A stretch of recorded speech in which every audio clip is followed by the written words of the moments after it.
Assalamualaikum warahmatullahi wabarakatuh.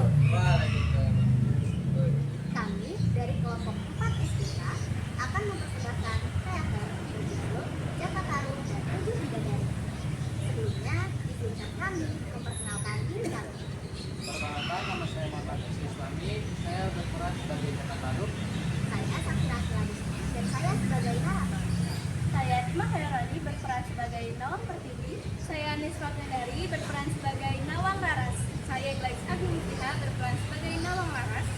Saya Naila Dwi Prasetya sebagai Nawang Wan. Saya Siti Kamila berperan sebagai Nawang Dewi. Saya Syuhu Moidazai Azra berperan sebagai Nawang Asih. Saya Miswaini Wadafia berperan sebagai Nawang Sepati.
Di sebuah desa yang subur dan asri, hiduplah seorang pemuda bernama Jaka Tarub. Dia seorang pemburu ulung, sering masuk hutan untuk mencari buruan. Masyarakat mengenalnya sebagai pemuda gagah, tapi hidup sendirian. Pada suatu hari, saat matahari hampir condong ke barat, Jaka Tarub berjalan menembus hutan. Namun, hari itu berbeda, karena ia mendengar suara yang tak pernah terdengar sebelumnya.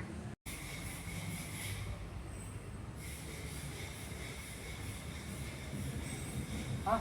Suara apa itu? Bukan suara kijang, bukan suara burung.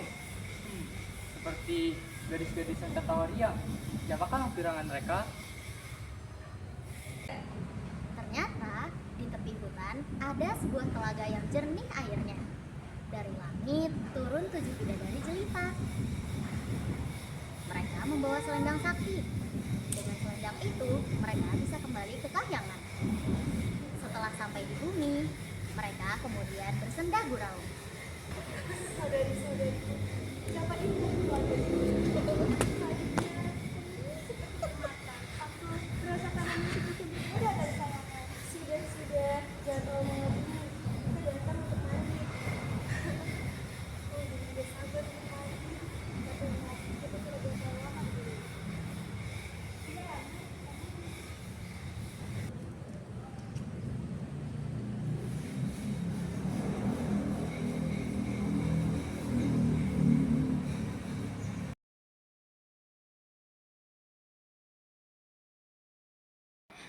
Dari balik pepohonan, Jaka Tarub terperangah. Tak pernah ia melihat perempuan secantik mereka. Matanya terpaku pada Nawang Wulan, bidadari termuda yang wajahnya begitu lembut. Tiba-tiba muncul pikiran nakal dalam hati Jaka Tarub. Kalau aku bisa mengambil salah satu selendang itu, maka bidadari itu tak akan bisa kembali ke khayangan. Oh, aku ingin ia tinggal bersamaku.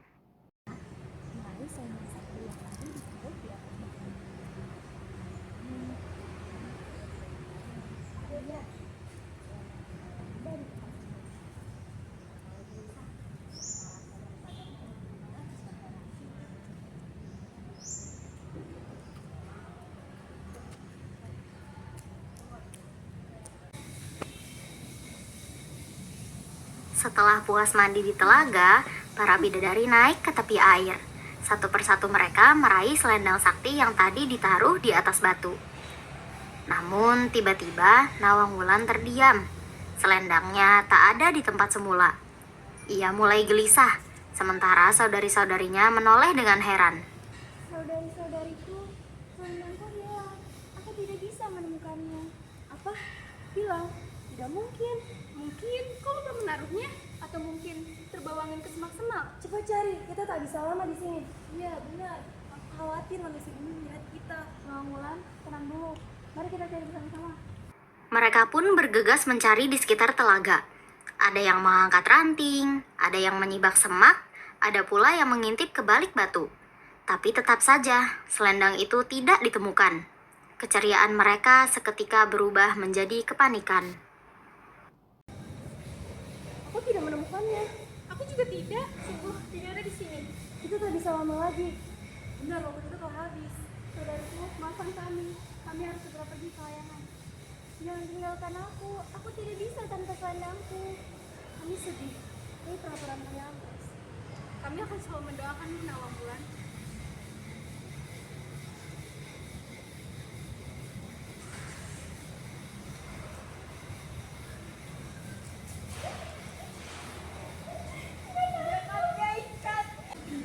Nawang Wulan masih duduk di tepi telaga, matanya sembab karena menangis. Ia melihat ke langit, berharap saudari-saudarinya kembali. Namun, hanya angin sore yang berhembus melewati pepohonan. Hatinya semakin gundah, karena ia tahu tanpa selendang itu, ia tak akan pernah bisa kembali ke kahyangan. Saat itulah, dari balik pohon, muncul seorang pria bernama Jaka Tarub. Ia sebenarnya telah lama mengamati, namun baru kali ini ia berani mendekat. Wajahnya dibuat penuh iba, seolah-olah ia tidak mengetahui apa yang sebenarnya terjadi. Tuan Putri yang cinta, mengapa engkau menangis seorang diri di sini? Selendangku hilang. Aku tidak bisa kembali ke kayangan. Ini aku sendirian. Jangan bersedih, ikutlah bersamaku ke desa. Aku akan menjagamu dengan segenap jiwa ragaku. Aku tak punya pilihan lain. Jika kau benar-benar tulus, maka aku akan ikut denganmu.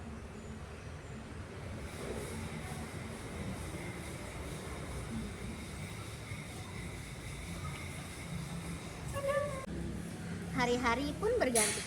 Setelah Nawang Wulan hidup bersama Jaka Tarub, mereka berdua menikah dan tinggal sebagai suami istri. Awalnya kehidupan mereka berjalan penuh kebahagiaan. Wajah Nawang Wulan yang selalu ceria membawa kedamaian bagi rumah sederhana itu. Masyarakat pun kagum karena Jaka Tarub yang awalnya hidup sendirian ini memiliki istri yang cantik dan anggun. Namun, ada satu hal yang sangat istimewa. Nawang Wulan memiliki kesaktian dari kahyangan. Setiap kali ia memasak nasi, ia hanya memerlukan 1 butir padi saja. Dengan 1 butir padi itu, ia bisa memasak nasi untuk mereka berdua sepanjang hari. Periuk nasi selalu penuh dan beras di lumbung tidak pernah berkurang. Kehidupan mereka pun menjadi makmur tanpa harus bersusah payah. Tentu saja, Jaka Tarub merasa heran. Bagaimana mungkin hanya dengan 1 butir padi saja nasi bisa cukup untuk mereka berdua sepanjang hari? Tetapi Nawang Wulan sudah berpesan kepadanya agar jangan sekali-sekali mencoba mengintip rahasia itu. Jaka Tarub, percayalah padaku. Jangan pernah engkau membuka pres sebelum waktunya. Dan jangan pula menuju saat aku masak. Jika kau melanggar, maka berkainya akan keluar.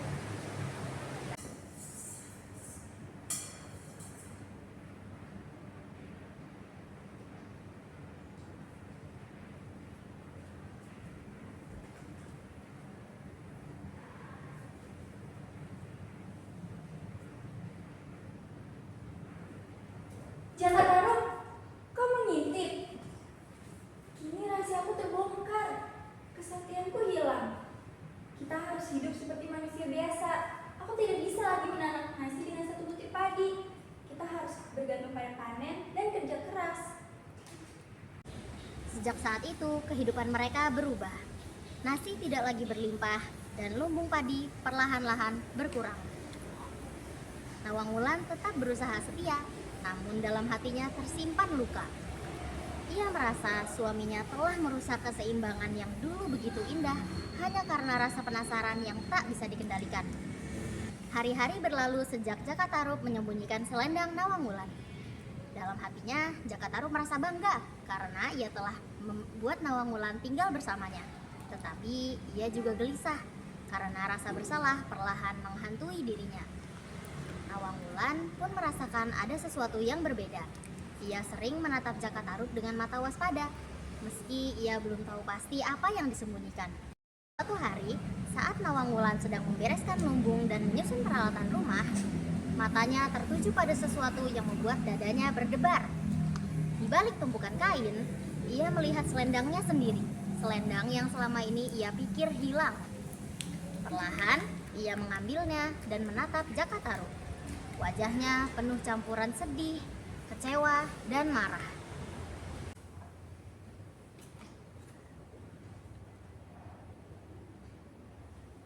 Jaka Tarub? Kau menyembunyikannya dariku. Mengapa kau melakukan ini? Maafkan aku Nawang Wulan, aku tidak ingin kehilanganmu, makanya aku menyembunyikan selendang itu. Aku memaafkanmu, tapi aku tidak bisa tinggal di bumi jika kepercayaanku sudah dikhianati. Aku harus kembali ke Kayangan, tempat asalku. Kau telah memperdayaku. Ini saatnya aku kembali ke Kayangan. Dengan berat hati, Nawang Wulan mengenakan selendangnya kembali. Ia menatap Jaka Tarub dengan mata berkaca-kaca. Terima kasih atas cinta yang kau berikan. Tapi aku bukan manusia bumi. Aku harus kembali ke Kayangan. Nawang Wulan, jangan tinggalkan aku. Jika kau merindukanku, lihatlah bulan purnama. Aku akan selalu mengingatmu. Nawang Wulan, jangan tinggalkan aku. Dengan satu langkah mantap, Nawang Wulan mulai terbang ke langit. Angin sore berhembus lembut dan cahaya matahari memantul di permukaan telaga, menciptakan kilau yang seakan mengiringi kepergiannya. Jaka Tarub berdiri terpaku, hatinya hancur melihat sosok yang dicintainya perlahan menghilang di ufuk barat. Dari kejauhan, Nawang Wulan menatap ke bumi sekali lagi. Ada rasa sayang dan rindu, namun ia tahu takdir telah memisahkan mereka. Dalam hatinya, ia berjanji bahwa meski jauh, ia akan selalu mengawasi Jaka Tarub. Demikianlah kisah Jaka Tarub dan Nawang Wulan, kisah manusia dan bidadari yang mengajarkan kita tentang kejujuran, kesetiaan, dan rasa hormat terhadap rahasia yang dipercayakan. Meski perpisahan itu menyakitkan, kenangan mereka akan selalu hidup dalam hati setiap yang mendengar cerita ini. Demikianlah kisah Jaka Tarub dan Nawang Wulan, kisah manusia dan bidadari yang mengajarkan kita tentang kejujuran, kesetiaan, dan rasa hormat terhadap rahasia yang dipercayakan. Meski perpisahan itu menyakitkan, kenangan mereka akan selalu hidup dalam hati setiap yang mendengar cerita ini. Sekian yang dapat kami tampilkan, kurang lebihnya mohon maaf. Terima kasih telah menonton. Wassalamualaikum warahmatullahi wabarakatuh.